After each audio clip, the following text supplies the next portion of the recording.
Katika tukio la kushtua na kuashiria mabadiliko ya wazi katika mkakati wa kivita, ndege zisizo na rubani za Ukraine zimeshambulia moja ya viwanda muhimu vya kutengeneza silaha nchini Urusi na kusababisha vifo vya watu watatu pamoja na kujeruhi wengine wasiopungua 31 katika mji wa Izhevsk, mji mkuu wa Jamhuri ya Umushia.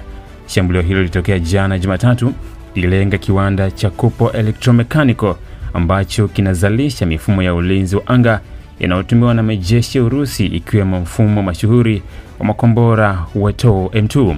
Video zilizosambaa mitandaoni zinaonyesha wakazi wakikimbia kwa hofu, huku sauti kubwa ya mlipuko ikisikika, ikifuatiwa na mlipuko mkubwa wa moto katika majengo ya kiwanda hicho.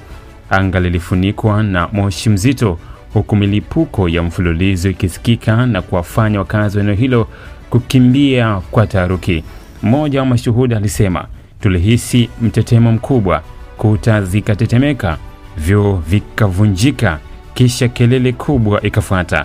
Watu walikuwa wanakimbia bila kujua wanakoenda. Tulidhani huenda vita imeanza humu mjini." Kwa mujibu wa taarifa rasmi kutoka mamlaka za dharura za Urusi, watu watatu wamethibitishwa kufariki dunia, huku wengine 31 wakijeruhiwa, baadhi yao wakiwa katika hali mahututi. Timu za uokoaji zilifika haraka eneo la tukio kwa ajili ya kuzima moto na kutoa msaada kwa majeruhi. Wagonjwa walihamishwa katika hospitali ya Izhevsk, ambako madaktari wameeleza kuwa wengi wao walipata majeraha kutokana na moto na vipande vya chuma vilivyoruka wakati wa mlipuko. Ingawa mamlaka za Ukraine hazijatoa tamko rasmi kuhusu shambulio hilo, wachambuzi wa masuala ya kijeshi wanasema kuwa tukio hilo linaakisi mkakati wa Ukraine wa kushambulia miundombinu ya kijeshi ndani kabisa ya Urusi. Drone zilizotumika katika shambulio hilo ni aina ya UAV, ndege za kujitoa mhanga zenye uwezo wa kusafiri zaidi ya kilomita 1000 na kupenya ndani ya Urusi bila kugunduliwa kirahisi.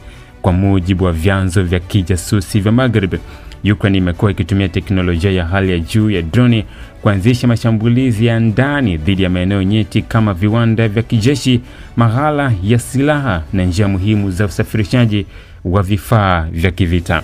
Vyombo vya habari vya serikali ya Urusi vimeripoti tukio hilo kama kitendo cha ugaidi wa kimataifa na kutaka kulipiza kisasi. Hadi sasa kuna taarifa rasmi kutoka Kremlin kuhusu kiwango cha uharibifu kwenye kiwanda hicho au hatua zozote za kijeshi zilizochukuliwa. Kwa upande mwingine, wachambuzi wa kimataifa wanasema tukio hili linaweza kuongeza mvutano kati ya pande hizo mbili, hasa ukizingatia msimamo wa Urusi kwamba mashambulizi ndani ya mipaka yake ni mstari mwekundu usiopaswa kuvuka. Hali ya tahadhari bado imetanda katika Izhevsk, huku viwanda vingine vya kijeshi nchini Urusi vikichukuliwa kama malengo yanayoweza kushambuliwa.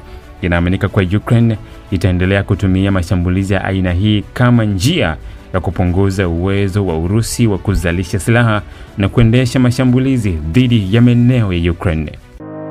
Ili kuwa mwanafamilia bora wa Global TV, usisahau kusubscribe, like, kushare na kucomment. Baada ya kusubscribe, bonyeza alama ya kengele ili kupata taarifa kwa kila video inayopanda Global TV Online.